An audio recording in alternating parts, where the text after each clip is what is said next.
The headlines scream at us, don't they? AI is coming for your job. Hmm. Or, the flip side, AI will usher in an age of unprecedented prosperity and new opportunities. It feels like we're sort of caught between a doomsday prophecy and a technological utopia. Yeah, it's definitely a polarized conversation right now. So what's the real story? Is artificial intelligence a job destroyer, a job creator, or maybe both?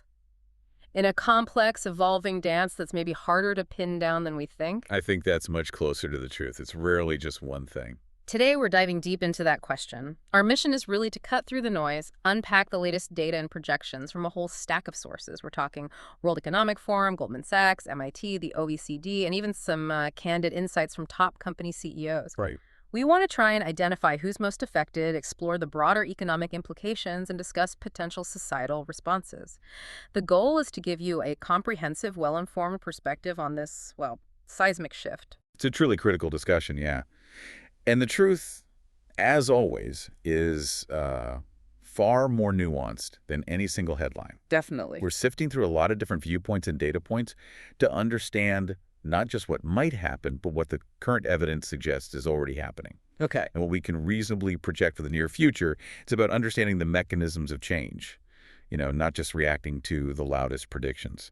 All right, let's wade into these initial projections then, because some of the numbers flying around are certainly eye-popping. From your dive into the material, what are the big figures, the most striking forecasts that have really set the stage for this whole discussion about AI and job displacement? You're absolutely right. The numbers are significant. The World Economic Forum, for example, they estimated that by 2025, AI could replace roughly 85 million jobs globally. 85 million. Yeah. Now, they also projected the creation of around 11 million new roles in the same period, but that still leaves a net loss of about 9 million jobs. Okay, a net loss. According to that specific forecast, yes. Then you've got Goldman Sachs research weighing in.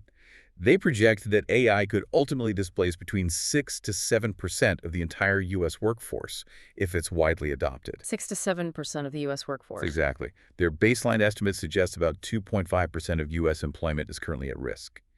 And then McKinsey Global Institute pushes the envelope even further, estimating up to a staggering 800 million jobs worldwide could be displaced by automation by 2030. 800 million globally. That's huge. Those are massive figures. They certainly demand our attention. They absolutely do. But that immense range, from 9 million net loss globally by WEF to potentially 800 million displaced by McKinsey. That's not just about different timelines, is it? What does that tell us about the underlying assumptions or maybe even the different ways these experts are looking at AI's capabilities? That's precisely the insight we need to extract, yeah. The variation isn't just about different methodologies. It highlights a profound debate within economics and tech. Are we witnessing a true paradigm shift where AI fundamentally replaces human cognitive functions? Right. Or is it another powerful tool that will ultimately augment human capabilities? Understanding that core divergence in perspective is, I think, crucial, more than fixating on any single number. That makes sense. What's also important to remember, I think, is that these aren't necessarily immediate, uniform impacts. Goldman Sachs, for instance, estimates job losses to be gradual, perhaps peaking at 60,000 to 275,000 jobs per year during the peak adoption phase. Okay, so more of a steady stream than a sudden flood. Kind of. They project a temporary half percentage point rise in the U.S. jobless rate, likely disappearing after about 2 years as the market adjusts. So yeah, not a sudden cliff edge, but more of a manageable ripple, hopefully. That's a critical distinction. It sounds like the transition might be more of a process than an overnight revolution. But given all this talk, what's the reality on the ground right now? Are we actually seeing these displacements manifest widely in the labor market, or is the integration maybe slower than the headlines suggest? That's the key question, isn't it? And as of mid-2025, actual widespread displacement appears. Well, limited. Only about 9.3% of U.S. companies are reportedly using generative AI in production. Only 9.3%. In production. Yeah, meaning it's fully integrated into their daily operations and delivering real-world results, not just being experimented with in a lab somewhere. Gotcha. And data suggests only about 14% of workers have experienced job displacement due to AI to date. So while we have these stark warnings like Anthropic CEO Dario Amodei predicting AI could eliminate half of all entry-level white-collar jobs within 5 years. Which is a huge A claim. huge claim. Or Amazon CEO Andy Jassy anticipating AI will reduce the corporate workforce. The widespread, immediate impact isn't yet fully visible in the broad labor market data. That 9.3% figure for companies using generative AI in production is surprisingly low, given all the hype. Does that suggest the real-world integration is just slower than many predict? Or are businesses still kind of grappling with the practicalities of making AI work for them on a large scale? It's likely a bit of both. The enthusiasm for AI is immense, absolutely. But operationalizing it at scale, integrating it into complex existing systems, ensuring accuracy, reliability, that takes time. And significant investment. Right, it's not plug and play. Exactly. Yeah. This slow burn, though, it gives us a window to adapt, which I think is a key takeaway from our sources. Okay, that makes sense. So we have these broad projections and then the current slightly more measured reality. But to truly understand the human impact, we need to zoom in. Which specific roles, and perhaps more importantly, which demographics are feeling this shift most acutely right now? Yeah, when we drill down, our sources are very clear. Roles involving routine cognitive tasks. Anything repetitive, data processing, or highly structured customer interaction are at the highest risk. Okay. Think about tasks that generative AI really excels at: drafting, summarizing, analyzing data patterns. So we're talking about areas like accounting, legal support, maybe even some aspects of programming. Exactly. We see roles like computer programmers, accountants and auditors, legal and administrative assistants, customer service representatives, telemarketers, proofreaders, copy editors, and credit analysts appearing consistently on these most vulnerable lists. Bloomberg's research, for instance, indicates AI could replace 53% of market research analyst tasks Over half. and 67% of sales representative tasks. That's a significant portion of their daily work that could potentially be automated. Wow, that's a huge slice of their responsibilities. And what about young workers? You know, those just entering the workforce or recent graduates? It feels like they might be particularly exposed in this changing landscape. They absolutely are, and the data is already showing some concerning trends there. The unemployment rate for recent graduates climbed to an estimated 6% by May 2025. Okay. For tech workers aged 20-30, unemployment jumped by approximately 3 percentage points just since the start of the year. That's a noticeable jump. It is. And entry-level job postings, especially in corporate roles, declined by 15% year over year. So it's maybe no wonder that nearly half of Gen Z job seekers, 49% of them, believe AI has diminished the value of their college education. That's a really stark statistic. It paints a picture of genuine anxiety among the newest generation of professionals, doesn't it? It really does. Are we seeing actual companies putting these ideas into practice, consciously using AI to reduce headcounts, particularly for entry-level roles? We are, unfortunately. And it's happening at some major players. Shopify CEO Toby Lipke, for example, made a notable statement about no new hires if AI could perform the job. Right. I remember reading that. McKinsey is reportedly deploying thousands of AI agents to handle tasks that human consultants might have done previously. Duolingo is even using AI fluency as a hiring criterion now, Interesting. signaling a shift in what skills they value.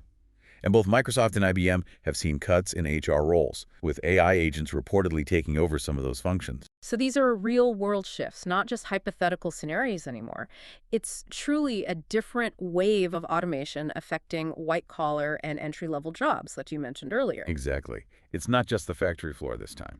But it's not all about displacement, is it? We often hear about new jobs emerging too. What kind of roles are actually proving to be more resilient or even growing in this new environment? That's the other side of the coin, absolutely. Roles that require high levels of uniquely human judgment, emotional intelligence, physical dexterity, or complex, non-routine decision-making are far less susceptible. Okay, like what sort of roles? Think about the strategic depth of chief executives, or the precise physical work of skilled tradespeople in construction, or the empathetic care of a nurse practitioner. That's a role actually projected to grow by 52%. 52% growth. Yeah, huge growth. And of course, new roles are emerging directly because of AI. We're seeing a significant demand for AI engineering and data science professionals. That's probably not surprising. Cybersecurity professionals are seeing projected 32% growth, crucial for protecting this increasingly digitized world. And then there are entirely novel roles, like prompt engineers. Prompt engineers. That sounds fascinating. For those maybe unfamiliar, what exactly does a prompt engineer do? They're essentially the language architects for AI. They craft the precise queries, the instructions, the contextual information needed to get the most effective and desired outputs from these complex large language models. So they're like AI whisperers. You could kind of put it that way, yeah. It's a blend of technical understanding and creative problem solving, making sure the AI delivers relevant and accurate results. It just highlights how innovation often opens entirely unexpected doors, you know? It really does. So it's clear that while some jobs are at risk, others are being created and transformed. But is it all just about job cuts and these new niches? Our sources also suggest AI will bring substantial economic growth, not just job creation. What's the broader economic upside here? Absolutely. And this is important. The World Economic Forum's Future Jobs Report 2025 projects that technology, including AI, will create 170 million new jobs this decade. 170 million new jobs. Yes, that's a massive counterbalance to the displacement figures we talked about earlier. It suggests a net positive overall, even if the transition itself is uneven and challenging for some. Okay, a net positive in the long run, potentially. And the economic boost itself sounds significant, too. It really is, potentially. Goldman Sachs estimates AI could raise labor productivity in the U.S. and other developed markets by around 15% when fully adopted. 15% productivity boost. Yeah, and this could potentially increase the total annual value of goods and services produced globally by a whopping 7%. 7% globally, that's like adding. It's like adding an entirely new major economy to the world every year. It also echoes historical patterns.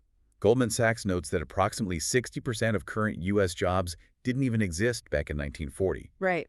which suggests technology has historically been a net job creator, even if it felt disruptive at the time. That's a powerful historical parallel. So the argument here is that AI will eventually act more as a partner to human labor, enhancing our abilities rather than outright replacing us. Precisely. Many economists argue that AI will, in the long run, act more as a complement to human labor rather than a pure substitute. Okay. This means augmenting our capabilities, boosting productivity, driving new economic growth, much like previous technological revolutions. A 2024 study, for example, found that 81% of office workers report AI improves their work. 81%. Yeah, often by handling those routine subtasks, which then allows humans to focus on higher value activities like strategy, creativity, interpersonal engagement, things humans are still better at. That sounds incredibly optimistic, almost like the ideal scenario. But what about the counterargument? Is there a sense that this time is different, that AI's exponential pace could just overwhelm our ability to adapt, potentially making this transition much more painful than previous technological shifts? That debate is absolutely central to the conversation. There's a strong argument that the sheer speed and breadth of AI's capabilities, especially in cognitive tasks, differentiate it from, say, the steam engine or the early computer. However, it's also worth tempering the immediate panic with a dose of current reality. Remember Martha Gimbel of Yale's Budget Lab?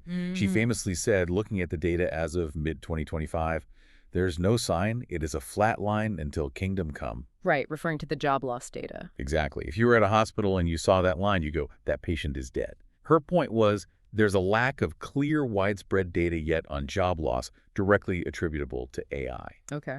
This suggests that some layoffs currently blamed on AI might actually be due to other economic factors or maybe just a slower adoption rate than initially anticipated. So a lot of conflicting viewpoints and a constantly moving target, really. If we connect this to the bigger picture, then, what does this all mean for the future of society and our economy? It sounds like there's a real risk of exacerbating existing inequalities if we don't manage this shift carefully. That's a critical concern, yes. The potential for wealth generated by increased productivity to become concentrated among those who own or control the AI technology is very real. This could lead to a polarized labor market.